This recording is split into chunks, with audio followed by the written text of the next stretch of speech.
Supercrack Estrella presenta los antiguos televisores de tubo máquinas del más allá. Muchos de mis seguidores me habréis escuchado hablar del CERN. Una máquina monumental en presupuesto y en tamaño, que tiene a toda la ciudad de Ginebra trabajando casi para ella. El verdadero interés que tienen en esta máquina es descubrir un portal hacia otros mundos paralelos o dimensiones porque saben que es la única manera real de escapar de la Tierra en caso catástrofe. Esta máquina, el CERN, es un acelerador de partículas. ¿Cómo funciona un acelerador de partículas? Aceleración. ¿Cómo se observan los choques? ¿Qué intensidad tiene el campo electromagnético?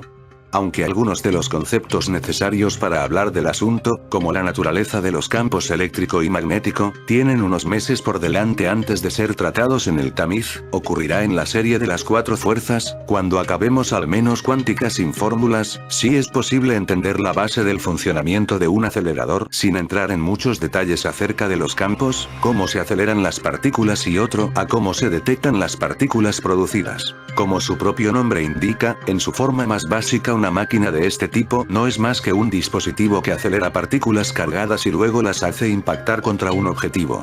Los hay de muy poca energía, como una televisión tradicional, y de muchísima energía, como el LHC que entrará en funcionamiento el año que viene, pero todos funcionan mediante el mismo concepto: la atracción y repulsión de cargas. El tipo más sencillo y primitivo de acelerador de partículas es el tubo de rayos catódicos o CRT, Cathode Ray Tube, que sigue estando en muchas televisiones y monitores antiguos, aunque vayan siendo reemplazados ya por otro tipo de monitores como los de cristal líquido.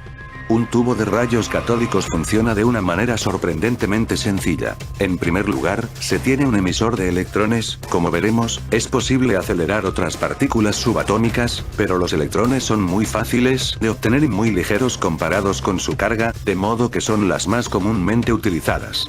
El emisor suele ser un metal que está conectado a la corriente eléctrica y se calienta mucho. Los electrones del metal, a una temperatura elevada, se agitan tanto que son capaces de escapar de él. Este efecto se denomina efecto termoiónico. Una vez se tienen estos electrones libres, se aceleran utilizando un par de electrodos dentro de un tubo en el que hay un vacío imperfecto, uno negativo, en el extremo del tubo en el que están los electrones, y otro positivo, en el extremo opuesto. Sin entrar en disquisiciones acerca del campo eléctrico, ya tendremos tiempo de hacerlo en la serie correspondiente. Los electrones son repelidos por el electrodo cercano a ellos y atraídos por el opuesto, de modo que empiezan a moverse hacia el electrodo positivo, más y más rápido. Por eso, querido suscriptor de Supercrack Estrella, si tienes una televisión tradicional, verás que tienen un gran fondo. No es posible tener una televisión de ese tipo que sea muy fina. La razón es que, con un acelerador de este tipo, cuanto mayor es el voltaje entre los electrodos y más separados están, más recorrido tienen los electrones para acelerar, más velocidad pueden adquirir los electrones. Como sabes, los electrones son dirigidos a uno u otro punto de la pantalla mediante imanes, y allí forman la imagen, pero eso es ya otra historia. ¿Cuánta energía tienen los electrones de los televisores? Pues la verdad, no mucha, aunque probablemente más de la que pensabas.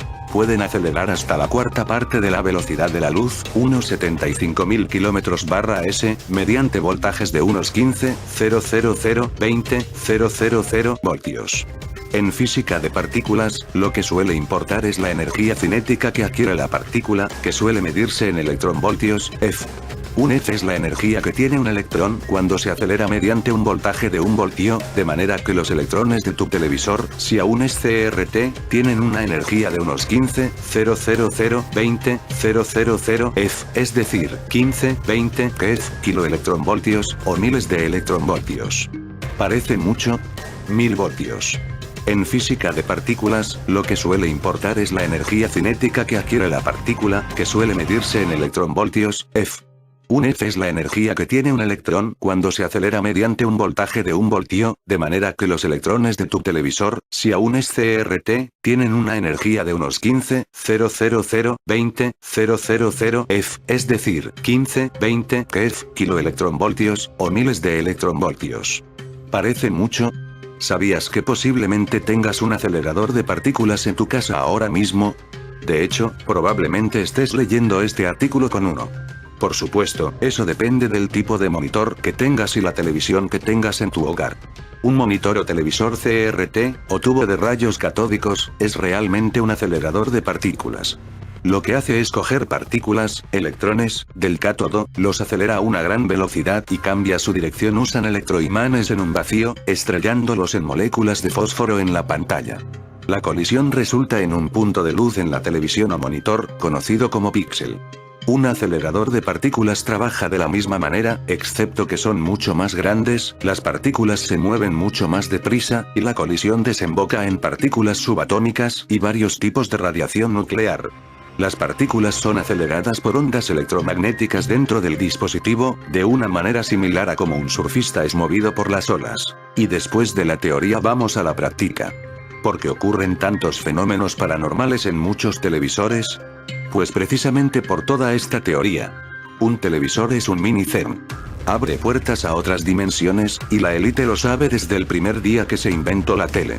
Ya lo podemos ver en el cine. ¿Recordáis la película Poltergeist? Por donde entran los espíritus y también la niña. Por la tele, pero sin duda es la película de Ring la que está llena de mensajes ocultos asombrosos. Esta película tiene primero los mensajes esotéricos de lo que es el antimundo, la materia y la antimateria. En la película podemos ver cómo el mundo de la antimateria entra desde la tele por medio de la niña demonio entidad, y posee al mundo de materia, la persona que muere en 7 días. La persona primero es infectado por la antimateria, esta persona que muere luego a los 7 días. Pero porque la persona infectada cuando se hace una foto o sale en una grabación sale distorsionado. Porque al estar infectado de la antimateria nuestro mundo de materia ya no es capaz de reconocerlo. El mundo de materia está mezclado con la antimateria, y finalmente la niña demonio atraída como un imán hacia la materia termina matando a la persona infectada de antimateria. Sé que es un lío, pero quien creó la historia tiene mucho conocimiento de ocultismo. Podría seguir contando más cosas de la película, pero son demasiadas para este video. En la película Poltergeist sale por ejemplo una mano de la tele. Bueno, esto es real. Ocurrió de verdad. En 1968 una mujer de Minnesota dijo que una mano extendida salió de la pantalla de su televisor desenchufado e intentó agredirla. La mujer sorprendida logró tomar una fotografía de la supuesta mano espectral, justo antes de que se desvaneciera. De acuerdo con la mujer y su marido, la misma mano había aparecido en otra ocasión, aproximadamente un año antes. La foto en sí es espeluznante, aunque también poco concluyente. Después de su publicación en los periódicos locales, surgieron todo tipo de teorías que van desde el engaño, a un mal funcionamiento del televisor, o a un ejemplo real de un espíritu tratando de comunicarse a través de un dispositivo electrónico. De hecho, en los primeros días de la televisión, algunas personas estaban convencidas de que las ondas electromagnéticas y los tubos de rayos catódicos eran portales a otra dimensión, aunque también había quien creía que la nueva tecnología era la manera perfecta para los gobiernos y organizaciones siniestras de controlar a la población, aunque esto es otra historia. La gente simplemente no entendía cómo funcionaban los televisores, y esto hizo a las cajas mágicas realmente enigmáticas, en ocasiones aterradoras, con innumerables historias difíciles de explicar incluso en la actualidad. Historias sobrenaturales de televisores embrujados. Una de las historias más aterradoras sobre televisores embrujados tuvo como protagonista a una familia estadounidense de Long Island, Nueva York en 1953. La familia Travers afirmó en su momento que en su televisor habitaba el fantasma de una mujer que cambiaba los canales e incluso cómo se arrastraba hacia afuera de la pequeña caja. También decían que podían escuchar con toda claridad la voz de la mujer fantasmal en el televisor, incluso cuando la apagaban o la desenchufaban. La historia de la familia Travers se hizo tan popular que el periódico estadounidense The New York Times decidió publicarla en una de sus ediciones, pero cuando los periodistas visitaron la casa en busca de pruebas de la mujer fantasmal no encontraron nada. El televisor funcionaba correctamente. Pero esta no es la única historia inquietante sobre televisores embrujados. En 1968 una mujer de Minnesota dijo que una mano extendida salió de la pantalla de su televisor desenchufado e intentó agredirla. La mujer sorprendida logró tomar una fotografía de la supuesta mano espectral, justo antes de que se desvaneciera. ¿Las psicoimágenes qué son? En el siglo pasado se desarrolló un método mediante el cual se podían capturar imágenes de personas que supuestamente estaban fallecidas. Se trata de un fenómeno conocido como psicoimagen o transimagen. Como ocurre con la psicofonía o parafonía, se requiere de aparatos electrónicos para poder captar este fenómeno.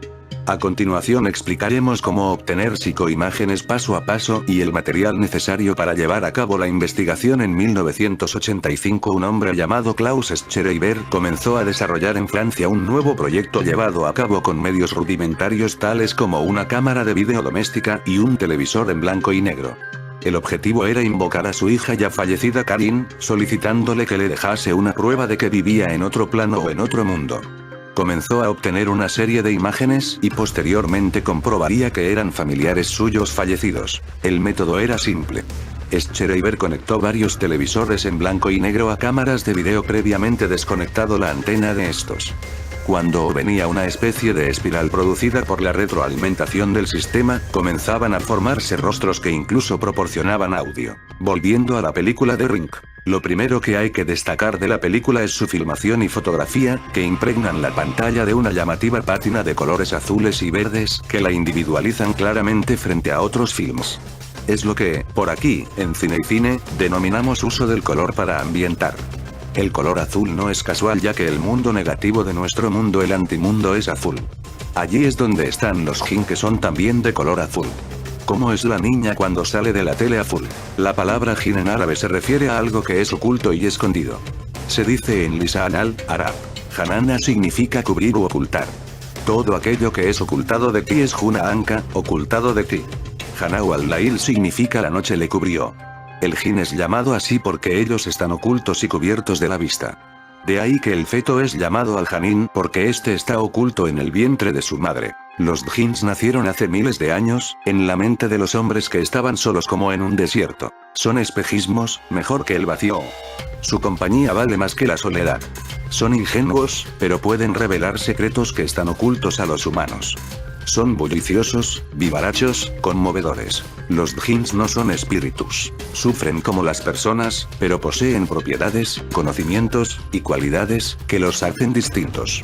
Solo tienen un defecto. Son una mezcla de poder y de impotencia. Pueden matar, pueden beneficiar extraordinariamente, y pueden otorgar dones. Pueden hacer mucho daño, pero también pueden darte cosas maravillosas. Hay djinns del bosque, djinns caseros, cada árbol, cada lugar, puede tener su djinn. O su genia. Los djinns femeninos se llaman genias. Hay genias muy buenas, las genias inspiraron a los escritores para crear las hadas modernas. Las hadas derivan en parte de las genias. Una genia solo puede pertenecer a una persona, y cuando es así es para toda su vida.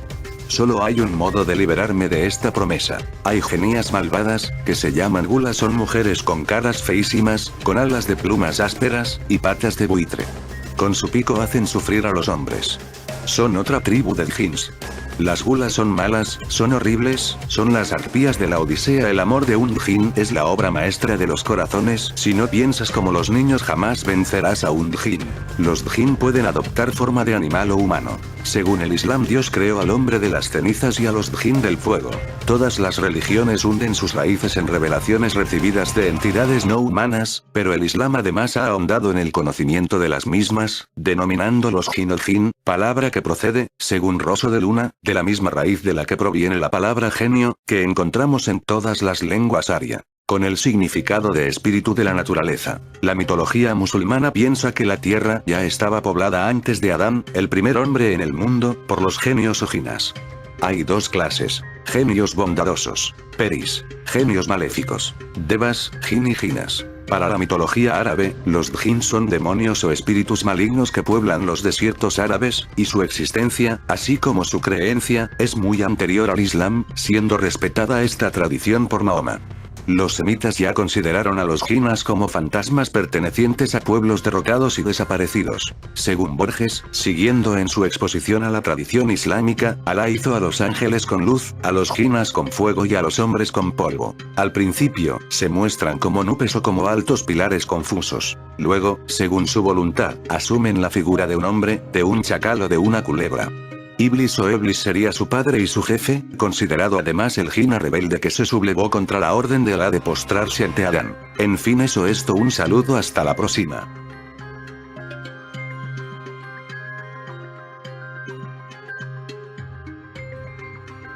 Supercrack Estrella presenta En uno de mis vídeos hablaba de una fotografía tomada en el Hotel Cecil hace unos 5 años. En esta imagen aparece un ser como una sombra, vestido de época con un sombrero de copa y con una estatura que supera los 2 metros. Viste de negro y la imagen parece difuminada, como transparente, puede ser un efecto óptico, pero se parece mucho a otra imagen de la que dicen la única foto de los hombres de negro. Los hombres de negro, MIP.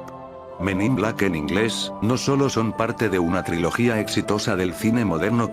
Se dice según investigaciones que son presuntos agentes secretos gubernamentales encargados de confundir o amedrentar a investigadores y testigos de ovnis, además de confiscar supuestas evidencias de presencia alienígena, con el propósito de preservar del conocimiento público las visitas de extraterrestres a nuestro planeta. Los visitantes son casi siempre hombres. Muy raramente aparece una mujer, pero nunca más de una. Su aspecto se ajusta a la imagen estereotipada de un agente de la CIA o de los servicios secretos. Llevan trajes oscuros, sombreros oscuros, corbatas oscuras, zapatos y calcetines oscuros, pero camisas blancas. Los testigos comentan a menudo su aspecto impecable, toda la ropa que llevan parece recién comprada. Parece que estos seres tienen la desconcertante costumbre de desvanecerse literalmente en el aire. Uno de los más interesantes contactos con los hombres de negro tuvo lugar el 9 de enero de 1967 en casa de Edward Christiansen, en Wildwood, New Jersey. A las 5:30 de la tarde, un hombre de extraño aspecto llamó a la puerta.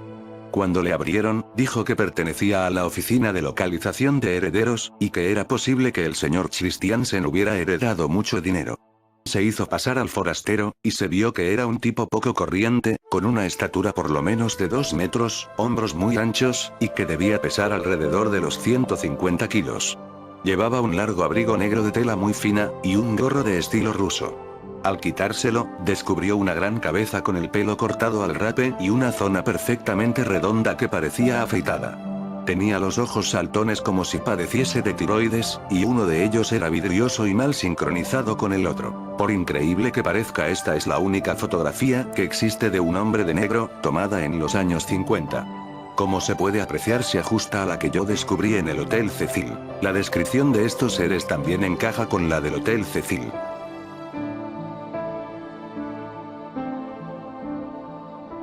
Supercrack Estrella presenta las extrañas imágenes captadas por Google Earth del barco crucero Europa, donde de forma inexplicable podemos ver cómo dos imágenes se entrecruzan, la del barco y algo que parece una plataforma con un tipo de vehículo dentro de ella. Obsérvese cómo el agua del mar es distinta de un lado al otro del barco. Como si la imagen fuera de dos tiempos diferentes, dos cosas diferentes, como dos mundos paralelos. Es complicado intuir que puede ser esa plataforma que sale del barco Europa. El barco está a una distancia de seguridad de la isla de Calvi, y es curioso que esta extraña imagen del barco se produzca en este lugar tan lleno de misterios. Córcega, Francia. Historias de este lugar. Impactante tromba marina. En la isla de Córcega, situada en la costa azul del mar Mediterráneo, se formó una gigante tromba marina, que impresionó a los visitantes de la bahía, quienes corrieron por sus cámaras para tomar fotografías al fenómeno natural. Isabelle Filippini se encontraba de vacaciones en la isla al momento de la aparición de la tromba y expresó que he pasado mis vacaciones en Córcega desde que nací, pero nunca vi un tornado. Mi familia y yo nos encontrábamos admirando el mar, a pesar de las nubes bajas. Entonces, de repente una de las nubes estaba apuntando hacia el océano y me di cuenta que se estaba formando un tornado, agregó. Me sorprendió que la tromba marina tocó el mar y corrí a coger mi cámara, añadió. Las trombas marinas se producen cuando los tornados se forman sobre los océanos, lagos y ríos. Los embudos intensos se forman cuando las capas de aire frío que soplan sobre el agua que el aire caliente y húmedo para barrer por debajo, formando una columna de condensación. Los tornados pueden representar una amenaza para los barcos, nadadores y aeronaves en su camino. Esta historia y las imágenes captadas por mí demuestran que en este lugar se están abriendo espirales del tiempo donde mundos se entrelazan en diferentes dimensiones.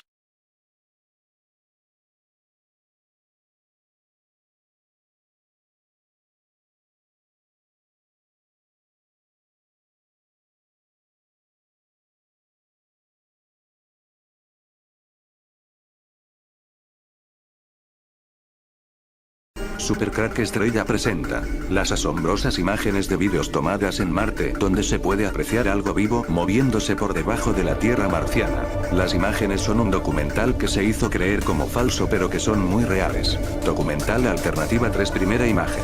Algo se mueve por debajo del suelo marciano, y de ello hay pruebas como los surcos en el suelo de Marte, también pequeños montículos en la Tierra que se mueven por debajo de esta. Incluso las rocas parecen que cambian de lugar y se mueven. Algo se mueve en Marte. El rover Curiosity hace más de una fotografía por cada lugar, de modo que a veces hay ciertos detalles que se repiten en varias imágenes. Esto es una gran ventaja para poder estudiar el terreno, pues una determinada piedra puede aparecer en 2, 3 o más fotografías y desde ángulos un poco distintos en cada una de ellas. Lo que resultaría raro es si en 3 de esas 4 fotografías aparece la piedra, pero en la cuarta fotografía no aparece. Magia. Podríamos decir, la piedra ha desaparecido. O tal vez se haya movido de sitio trasladándose afuera del marco de la imagen. Pero, ¿cómo es posible que se mueva? Algo o alguien la ha debido de mover, algún tipo de inteligencia. Por muchas partes del suelo de Marte que muestran las imágenes que nos llegan de allí veo a lo que denomino como los vigilantes de Marte. Estos son normalmente seres humanos como nosotros que se asoman por una especie de ventanitas o puertas que se abren en el suelo. Suelen asomar tan solo media cabeza, posiblemente con el intento de no ser descubiertos por el objeto que observan, que posiblemente se trate del rover Curiosity, al que quieren ver pasar así, asomándose de un modo discreto. Otra de las cosas que delata esto es el hecho de que esta gente, que desde el subsuelo de Marte se asoman a la superficie por una especie de compuerta cuadrada que se abre en el suelo, casi siempre están mirando fijamente al objetivo de la cámara del rover Curiosity. Y si esto es así es porque en realidad se asoman para ver pasar al Curiosity, pues para ellos debe de ser algo nuevo y seguro que deben de sentir una enorme curiosidad que les lleve a intentarlo, aunque sea medio a escondidas. El momento final del documental Alternativa, cuando la sonda capta las imágenes de algo que se mueve por debajo de la Tierra de Marte.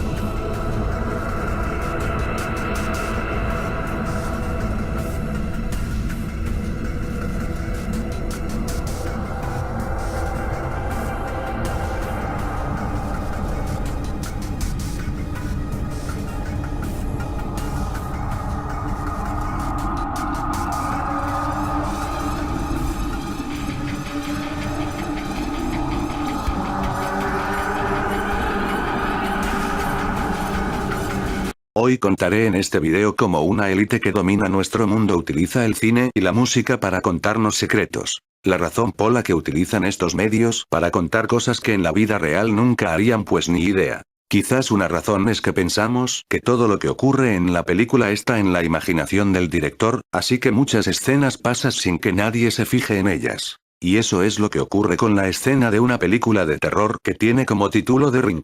En esta película de Ring aparece la escena de la mosca que sale de dentro de un televisor, cuando la mujer está viendo la película maldita. Muchas personas que vieron aquella escena de mosca que sale de la tele, pensaron vaya ya está la mosca molestando y entonces la mujer coge la mosca entre sus dedos y la mira. Bueno, una escena como esta no está en la película así sin más.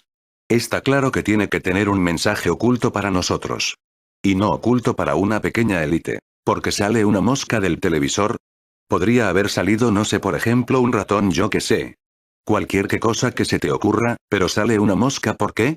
Bueno pues tenéis que saber que las moscas son seres multidimensionales, explicado de otra forma tienen la capacidad de atravesar dimensiones. Lo que podéis ver en la película de Ring es una mosca que deja una dimensión, llamemos esa dimensión X y que entra en nuestra dimensión de 3D nuestro plano existencial. Esta película se realizó con un mensaje oculto, imposible de entender para las personas que la ven. Nos está hablando de una dimensión oculta conocida. ¿Y quién conoce lo que hay en ese abismo del pozo? Queda atrapado entre 2 dimensiones. Y esa es la razón por la que cuando se hacen fotos sus imágenes salen desenfocadas. Se podría decir que nuestra dimensión donde estamos nosotros ya no les reconoce. Tengo la duda de si esa dimensión podría ser un lugar de demonios como parece querer contar la película. Veréis Baal-Zebub, Satanás, es llamado también el señor de las moscas, el príncipe de los demonios. Aquí aparece el término mosca. Baal-Zebub tiene los siguientes significados. 1. Jefe del mundo demoníaco, es decir Satanás. 2. Señor de las moradas infernales. 3. Señor del estiércol o estercolero. 4. Señor de las moscas. En este artículo nos centraremos en el significado de el Señor de las moscas y del estiércol. En la antigüedad, las moscas son una verdadera plaga en Palestina ya que atacan continuamente tanto a personas como a los animales, propagando grandes enfermedades infecciosas como la disentería, el cólera, y la fiebre tifoidea al contaminar los alimentos sobre los que se posan, y a sus picaduras. La mosca era escogida por los filisteos, hoy palestinos, antiguos habitantes de esta zona, como símbolo representativo de uno de sus dioses, llamado Baal-Zebub. Por eso la presencia de moscas puede ser perfectamente una señal de presencia demoníaca, ya que hay un vínculo espiritual natural que los une como es, todo lo corrompido y sucio. En el pasaje de Mateo vemos que este hombre tenía dos enfermedades causadas por los demonios, las cuales son la ceguera y la mudez, y que Jesús fue el único que pudo sanarlo y liberarlo de la esclavitud de Satanás, completamente y para siempre. Así que es totalmente real que Satanás sea en ocasiones específicas el causante directo de enfermedades y angustias que padecemos los seres humanos. Las moscas pueden aparecer por causas naturales o espirituales. Para terminar, hay más mensajes que nos cuenta sobre la mosca como seres multidimensionales, y si no, fíjate en la portada de este grupo musical. Es posible que la máquina CERN quiera entrar en una dimensión como la dimensión de donde sale la mosca en la película de Ring. Quien sabe, el tiempo lo dirá.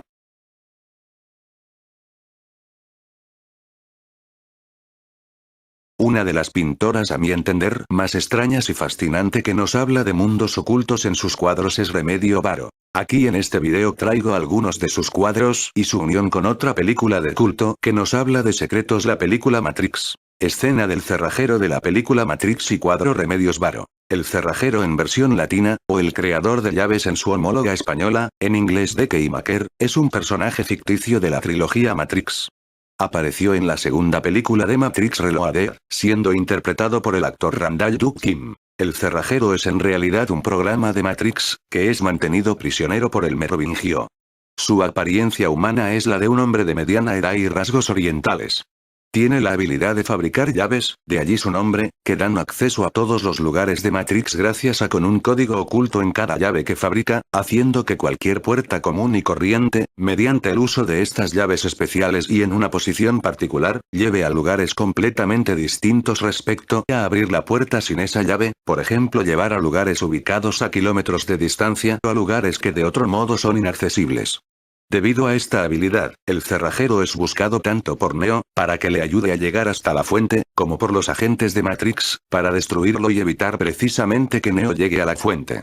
Neo es constantemente atormentado por sueños en donde ve una puerta hecha de luz y a Trinity cayendo desde lo alto de un edificio. Para entender el significado de estos sueños, Neo decide ir con el oráculo. Ella le explica que la puerta que ve en sus sueños conduce a la fuente, a donde él deberá llegar para poder salvar a Zion y por ende a la humanidad, y que para llegar allí y atravesar la puerta necesitará la ayuda del cerrajero, pero este ha elegido el exilio y ahora es prisionero del Merovingio para que le fabrique llaves que le den acceso a todos los rincones de Matrix. Neo entonces decide ir a rescatarlo. Neo va entonces, acompañado de Trinity y Morfeo, a encontrarse con el Merovingio en un exclusivo restaurante y exige la liberación del cerrajero. El Merovingio, sin embargo, rehúsa a hacerlo y los echa del lugar. Antes que Neo, Morfeo y Trinity abandonen el restaurante, son interceptados por Perséfone, la esposa del Merovingio, quien harta de la arrogancia de este decide ayudarles, entregándole al cerrajero a cambio de un beso de Neo en los labios. Según Perséfone, el Merovingio era antes como Neo y quería recordar cómo se sentía un beso. Neo accede a la petición, pese a la clara oposición de Trinity, y los tres son llevados a un pequeño calabozo donde Neo encuentra al cerrajero en su incesante tarea de fabricar llaves. Cuando se disponían a huir, Neo y sus compañeros son interceptados por el Merovingio y sus hombres. El cerrajero huye para evitar ser apresado nuevamente, siendo perseguido por los gemelos. Morfeo y Trinity deciden ir a ayudar al cerrajero, mientras que Neo opta por detener a los hombres del Merovingio. Tras derrotarlos, Neo intenta detener al Merovingio mismo, pero este logra cruzar una puerta usando una de las llaves que el cerrajero le fabricó y huye hacia un lugar desconocido.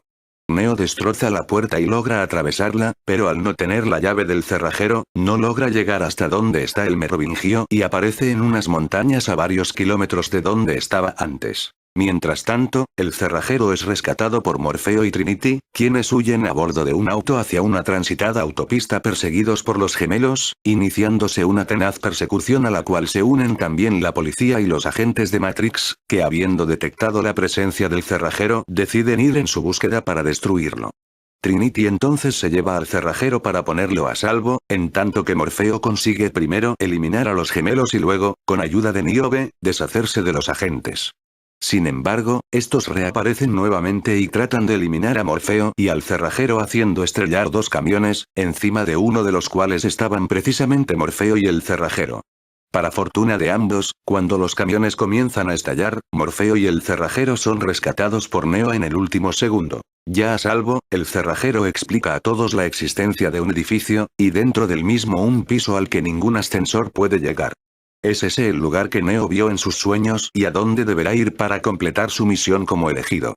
Sin embargo, para poder llegar hasta allí se necesita llevar a cabo un elaborado plan para desactivar el sistema de seguridad del edificio, lo cual se logra solo destruyendo una planta eléctrica completa que alimenta a 27 manzanas, tarea asignada a Niobe, desactivar el sistema de respaldo, tarea asignada a Soren y terminada por Trinity, y abrir la puerta que conduce a la fuente, tarea que corresponde a Neo pero que solo podrá efectuar con éxito en un intervalo exacto de 314 segundos, y si Niobe y Soren / Trinity cumplen sus respectivos objetivos.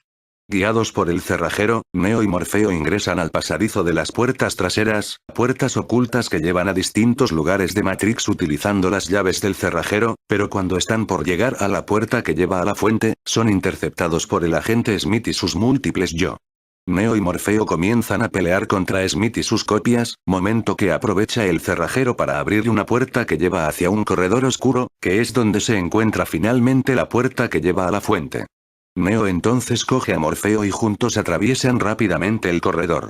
Smith, al ver esto, manda a sus copias a dispararles, pero el cerrajero logra cerrar la puerta del pasadizo antes que las balas puedan alcanzarles. Las balas, sin embargo, hieren gravemente al cerrajero que cae moribundo al piso.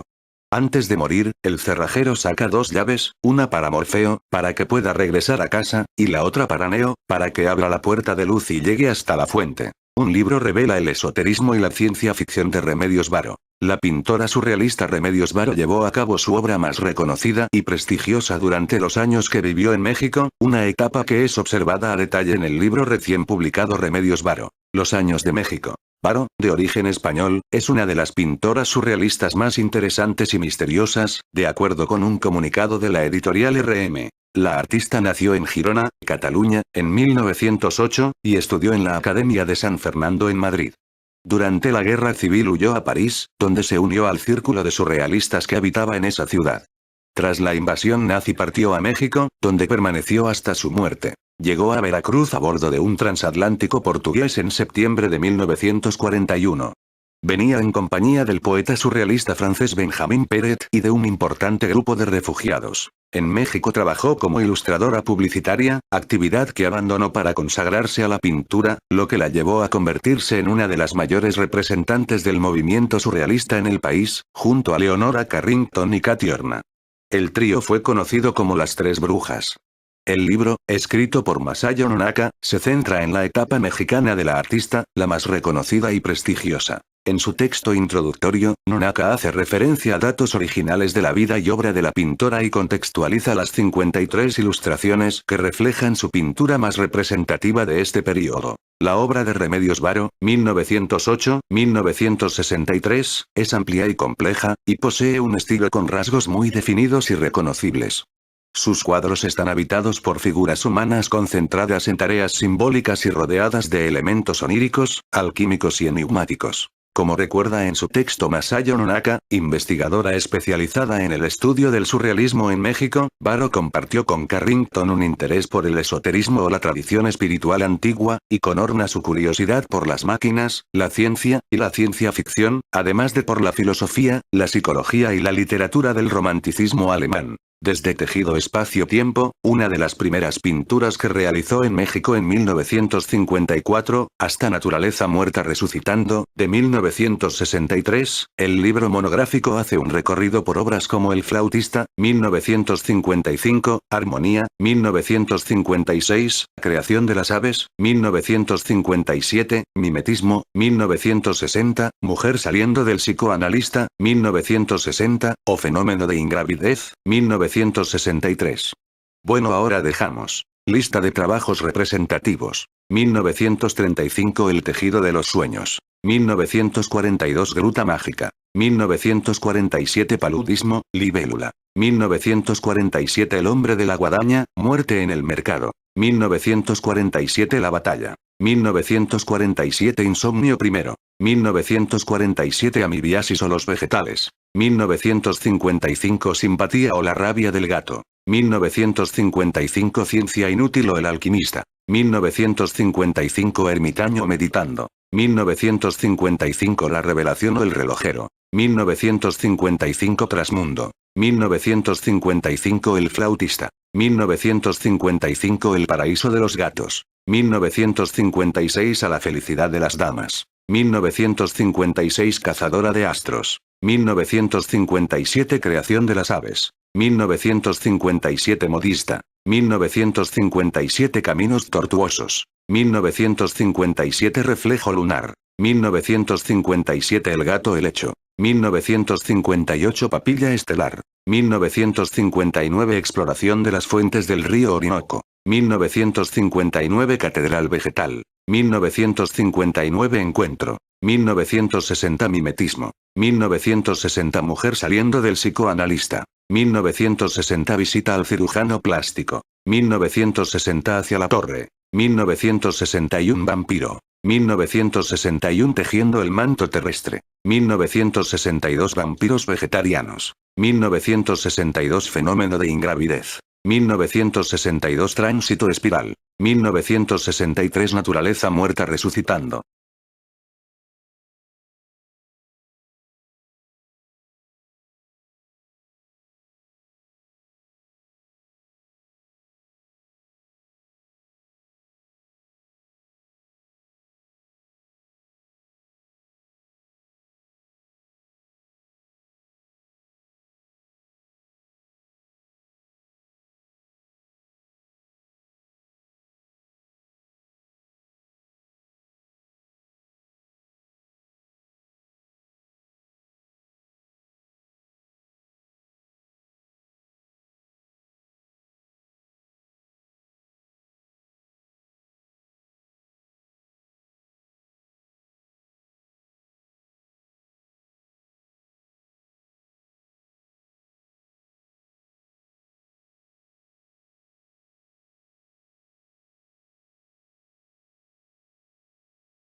Supercrack Estrella presenta If Follows y La Señal son la misma película. Hoy hablaré del por qué muchas películas parecen estúpidas y sin ningún sentido, pero que en realidad no lo son. Muchos nos tragamos las películas sin hacer preguntas sobre lo que hemos visto, aunque la peli en cuestión no tenga ni pies ni cabeza.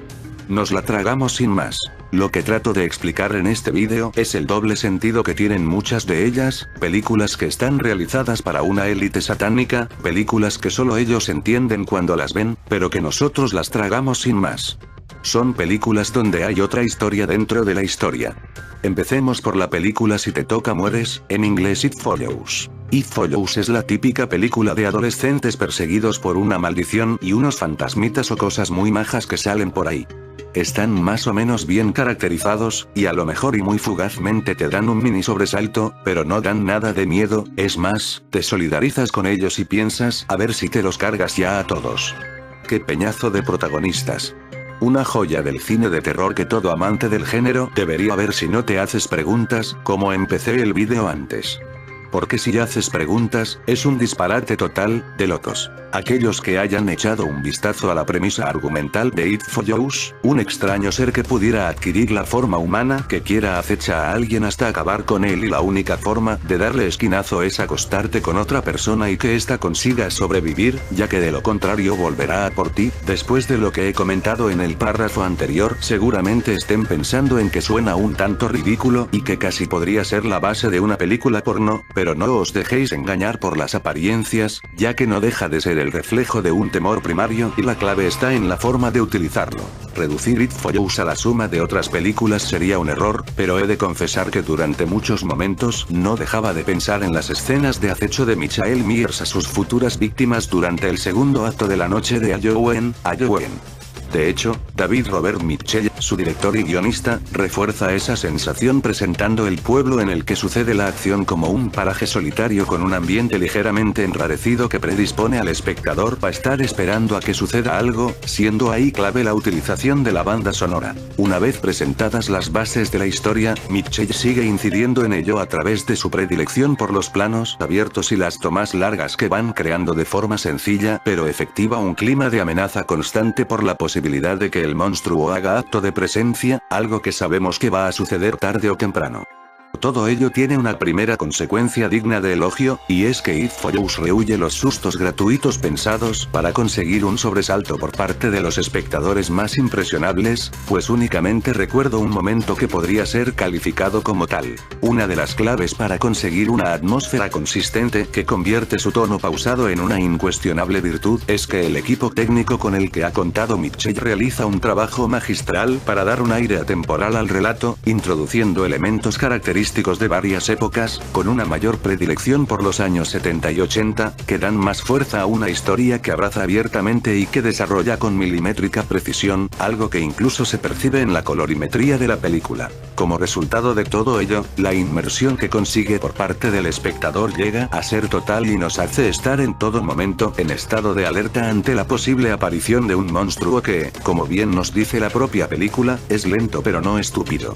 Lo mejor de todo es que el guión de Mitchell tampoco tiene que hacer mucho esfuerzo para que su utilización tenga todo el sentido dentro del universo creado por It Follows, y la evolución argumental sea lógico, incluso cuando los protagonistas toman alguna decisión que podría calificarse como estúpida, ya que no es una mera consecuencia de su desesperación ante el hecho de no saber qué hacer para salir adelante. Además, Mitchell juega con varios conceptos interesantes en su guión, siendo hasta cierto punto comprensible que muchos espectadores quieran ver en It Follows una recuperación del, un poco reduccionista, mensaje asociado a los slashers de que el sexo equivale a la muerte, pero hay más posibles lecturas y lo realmente importante es que su responsable sabe manejarlo e integrarlo en una historia que mezcla una constante e implacable persecución con una calma incómoda que le viene de fábula. La historia es más o menos sin entrar en spoiler así. Una chica virgen se marcha con su novio, y mantienen relaciones en un coche. Cuando terminan la relación sexual este la duerme con un somnífero, la ata a una silla y se la lleva a una fábrica abandonada. Cuando la chica se despierta en la silla, el chico le dice que cuando mantuvieron relaciones sexuales, lo que de verdad ocurrió es que le pasó una maldición, que ocurre cuando te acuesta con otro. A partir de ahora toda clase de muertos y fantasmas te perseguirán y si te tocan mueres, de aquí el título. La chica está atada a la silla, para que pueda comprobar que todo lo que su novio le contó es cierto, para que su novia pueda ver cómo el fantasma de una chica se acerca a ella, y cuando está muy cerca de ella la desata y la mete de nuevo en el coche, donde la echa de una patada de su casa. A partir de aquí todos los muertos vivientes del mundo empiezan a perseguirla para tocarla y matarla. Bueno, ya no puedo más con esta historia. Todo el mundo se traga esto sin más en el cine, sin hacerse ni una sola pregunta. ¿Qué pecado tan grande cometió la chica para merecer tal castigo? ¿Echar un polvo con el novio? ¿De dónde viene esa absurda maldición? Es como una enfermedad de transmisión sexual, solo que aquí te matan los fantasmas. La única forma de librarte de esta relación es pasando esto a otro, y esto se hace teniendo relaciones sexuales. Así le pasa el muerto a otro y nunca mejor dicho. ¿Es tonta la película? Sí, porque la historia de la película encierra otra historia que tú no puedes entender, está hecha para satánicos de verdad, no esos que se visten de gore, y ponen velas negras en su casa, satanistas que practican la magia negra que están en sociedades secretas, ellos sí saben lo que quiere decir la película, y yo en mi canal Supercrack Estrella la explicaré, aunque sonara complicado de entender y también de locos, pero para los que quieran saber algo nuevo y único aquí está el mundo de los satánicos Illuminatis. Lo que realmente vemos en la película es lo que ellos los satánicos que gobiernan en nuestro mundo llaman infección por el antimundo. Lo que le ocurre a la chica de la película es una infección por el antimundo. Existen dos mundos gemelos, uno es el nuestro, el mundo creado de materia, y existe otro mundo al que los satánicos llaman el antimundo, el mundo contrario al nuestro. En este antimundo viven los ángeles caídos, demonios, extraterrestres y fantasmas. La Biblia es muy clara. Los fantasmas no existen, los fantasmas son un engaño de los demonios, y todos estos demonios viven en el antimundo. La Biblia llama a este antimundo el infierno, y los satánicos Illuminatis están como locos por abrir ese antimundo. Para eso está el CERN, es una forma de escapar de la muerte que existe en este mundo de materia. Pero volvamos a la película.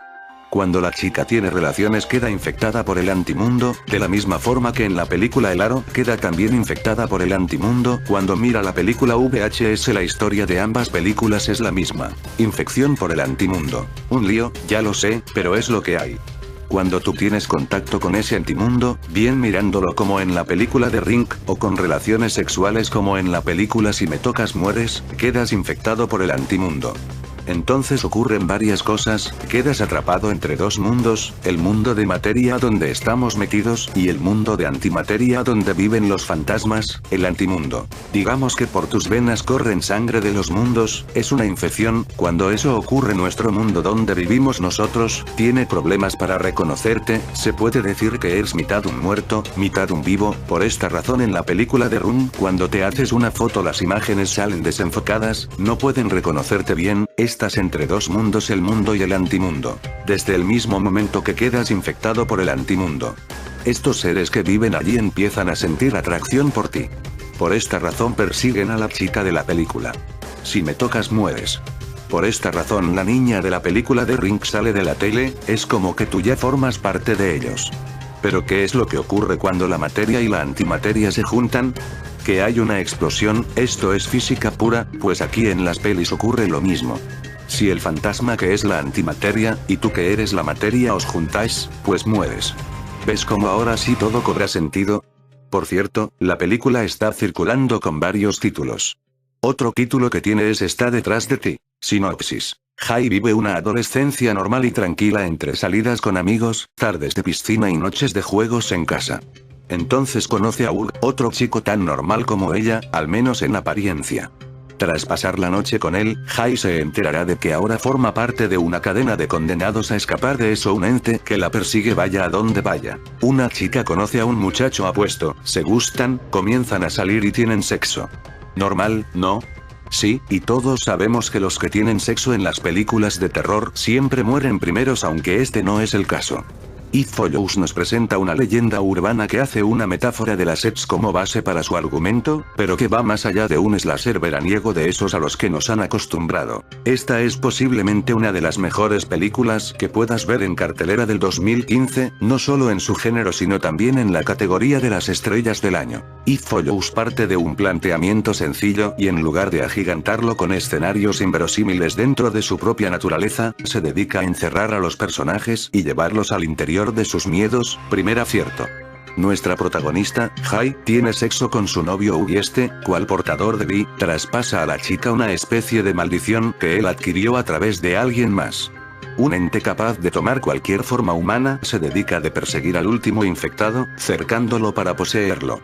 En primera instancia podemos pensar que lo que Mitchell nos quiere decir es que pidamos un currículum antes de acostarnos con alguien y es totalmente aceptable entender la metáfora de los peligros del despertar sexual. Sin embargo, hay un elemento casi imperceptible dentro del argumento: el acto sexual como ritual de invocación y entrega.